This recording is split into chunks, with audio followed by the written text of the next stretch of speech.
So Babylon makes its return with episode 4. Now, I mentioned it in my first impressions that I probably would rewatch the first 3 episodes because I enjoyed them that much, and I definitely did. When episode 2 officially released in Japan, I went and binged episodes 1 through 3, and I was catching some things I didn't notice in my first viewing. And this is definitely going to be one of those shows that's going to be worth a rewatch if you enjoy, because you're going to pick up on a lot of clues, a lot of subtle hints that you may not notice on your first viewing, but are nice little foreshadowing moments that kind of tie this series together. And I do gotta mention it, because I don't remember if I mentioned it during my first impressions. What is everyone thinking of the opening? Because it's such a short, but really instrumentally interesting song. Like, a lot of times with anime, you have like an opening or an ending that is a good song, but doesn't really fit the message of the series, and Babylon is all about the political drama and just the sabotage and people's mentality, and I really think the opening gets across the message that it's aiming for. At least that's how I'm feeling. I'm really interested to hear the full song whenever it is released, but it's something that I do want to mention, because visually and instrumentally, it's something that is so short. It doesn't fit the template of typical openings, but I really think it kind of matches what Babylon is trying to tell, or maybe I'm just a lunatic and only I'm thinking that, but do let me know if you have any thoughts on the opening. Now with that out of the way, let's get into this episode, because this is a pretty heavy series, honestly, and something people may not know about me is I love politics. Politics is probably my #1 pastime. A lot of people find it boring, stressful, or just it drives them insane. For me, it's like my favorite thing ever. Election times are like the greatest thing to me. I love the data, I love the stats, I love just seeing how you can either manipulate or just really get people on your side. It's basically like a character study to me. Something that is always interesting with politics is sometimes politicians will come in and try to change something that may be illegal to be legal. And just because something's currently illegal doesn't mean it's bad or should always stay that way. If we thought that way, we would have never progressed as a society and we'd be still trapped in really, really horrible time periods. Now, you can argue we're still in horrible time periods, but it's definitely a lot better than it once was. What I like about Babylon is that I don't think it necessarily has a message that is trying to jam down your throat, but rather, it's all about the chaos. And this man who's shaking up the world by basically using a zone that is to be tested, testing new laws and regulations. And the current thing is legalizing suicide. And the thing with it is it seems like he's probably manipulated these people into wanting suicide. And if that's the case, you can definitely say, well, that's murder, that you gotta shut this man down. But should they go the direction that he is just someone, legalizing suicide, it's like, you start questioning, even though it may go against your own morals, is he actually doing anything that's wrong? You're just controlling your body, right? And that's what's so interesting about Babylon, is definitely trying to tell a story. There's definitely some mystery, you don't know what's going on with the shapeshifter Eye, who most likely could be our new female prosecutor, or that could just be a red herring, we don't know. But I mean, it's definitely trying to tell you, like, there's this weird thing going on, and I'm sure it's gonna get even more crazy than just, legalizing suicide, because we're already getting twisting and turning of laws and regulations that even a baby can vote in the upcoming election. Like, this man's definitely insane, but what they're starting off is already shaking society so much. And you can argue, well, is he actually legalizing anything that is that bad, right? There's already cases where people assisted suicide and things like that because, people are suffering. And there's ways that even people who are against the idea can say, well, in this case, it does make sense. And it's like, what are they actually trying to tell? And I have no idea. And that's why Babylon is without a doubt my favorite anime of this season. We're 1/3 of the way through this series, and it is just so gripping. This episode was actually the tamest out of the 4, because with the first 3 episodes, it was almost like every single episode ended with something that was just like, holy shit, you didn't know where the series wanted to go. And this was definitely the most tame. Now, like I mentioned earlier, the new female prosecutor, it definitely could be our shapeshifter. I mean, we already know she can take many forms, and it wouldn't be surprising based on the many glares that she's given our main character Zen, but at the same time, it easily could be a red herring. They might be making it overly obvious for the viewer that this girl is overly suspicious, doesn't have a strong connection, but that just could be her personality, and maybe she is just overly cautious. No matter what direction they take with this, though, I think it would work, because even if it's obvious that she is the shapeshifter Eye, that would still be interesting for Zen and other characters around him should they execute it in the proper manner. And if she isn't, and she is just a red herring, it's going to catch everyone off guard, and there's numerous ways to make that interesting. Babylon kind of has an unlimited amount of paths that they can follow, because we're basically building up to another election, and I would expect maybe episode 5, episode 6, that's when, everyone's going to come out to vote, and shit's gonna get wild. And after that, where do they go from here, and how much will society get twisted and turned to the point that you can't even recognize it? Something that's incredibly interesting, especially if you study politics in general, is that once something happens, like, it's a lot easier to regulate something and put something into the law and say this is okay than it is to reverse it. And what this man is currently doing is absolutely just cynical, but kind of genius. The way he's changing the elections and how, like, you don't even have to live there for a certain amount of time. As long as you're at this location, you can vote. A parent can let their baby vote for them, which would then count as twice. Like, should he get elected, he has like 3% approval. Like, statistically, this man shouldn't be able to win.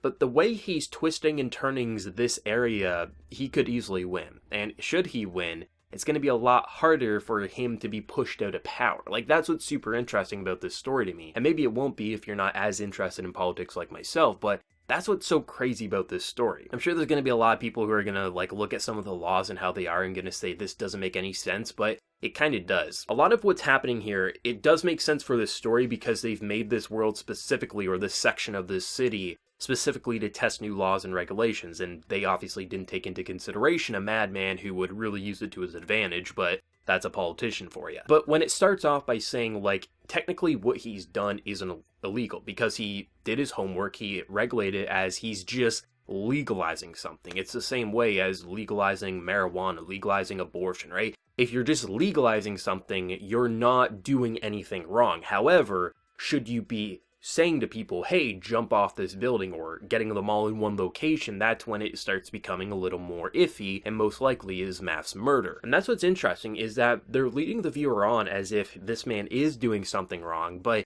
it almost feels like, could he also be manipulated by this shapeshifter eye? Like, there's so many ways that they can go, and this world is just, it appears so normal, it appears like any other version of Earth that we would see, but there's clearly this, like, neurological, this psychological mystery element to it, where somehow characters can shapeshift, and it almost appears like it's a psychopath-like world that's appearing a lot more normal than it actually is. The characters in this show are all interesting to me, because you have, you know, your typical politicians who are saying, like, I'm gonna run, you know, I've done this for how many years now, I'm gonna wipe the floor with this kid. And then you got the whole prosecutor side where, you know, you're trying to trap him in. It's a good plan, you know, you're gonna attack him from the political side, you're gonna attack him from the law side, he's gonna have nowhere to run. But, you know, if you're the viewer watching, you're like, oh yeah, this guy's gonna get away scot-free. It's just something about Babylon with its presentation, its dramatic shots and angles, it really makes you feel unnerved, but you're not unnerved because there's some monster or there's some unnatural force at play. It feels unnerving because it feels so realistic, despite having a lot of, you know, aspects that you would say, well, this could never happen in the real world, but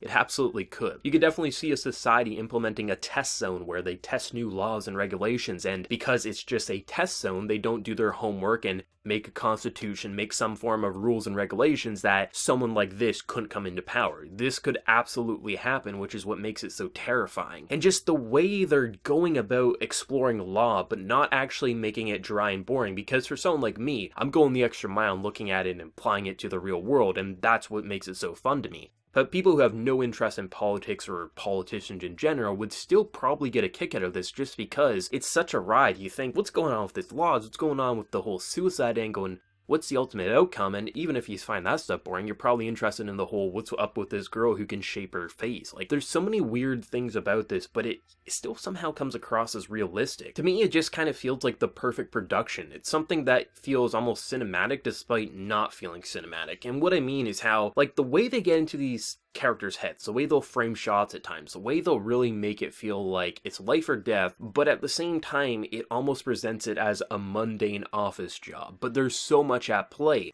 It just feels as if it really wants to suck the viewer in, as if you feel like you're a part of this world. You are frightened, you're confused, but you're also curious, as you don't know where the world is about to go, and that's kind of how, you know, civilizations in general respond to something shaking up the political status quo. Like, I completely understand if this just isn't someone's cup of tea, but for me, it's like, this is like everything I love about anime, and it's something I don't see a whole lot of. A story that maybe once a year, once every 2 years, is something that doesn't feel anime, but is telling a story that you're so happy to see in this medium. It's a story that's telling something that you can't necessarily say some of the things that it's trying to tell you is wrong because there's been so many things throughout our own history that, have been now legalized that are no longer seen as wrong. The issue is that clearly there's some more cynical things at play than just letting people, if they want to, end their own life. Like, they have to be manipulated in some way just with how it all came to be and where do they want to go from here. Like, this test zone seems like the ultimate antagonist and you want to see it shut down, but is there going to be a happy ending for this? I have no idea. I'm just really excited, I think, for the most part. Like, with the way this episode ended, I'm curious to see the direction they go with this new female prosecutor, because it's one or two options. She is the shapeshifter or she isn't, and it's a red herring, and that's going to bite everyone in the ass at some point in time. But it's clear that our main character Zen, he's not an idiot, so I wouldn't be surprised if he has his cautions and his doubts about his new assistant, but at the same time, I would completely understand if he doesn't just naturally assume every female that he meets is going to be a shapeshifter, right? So, like, there's a lot of ways that they can go with this, but I'm completely hooked at this point in time.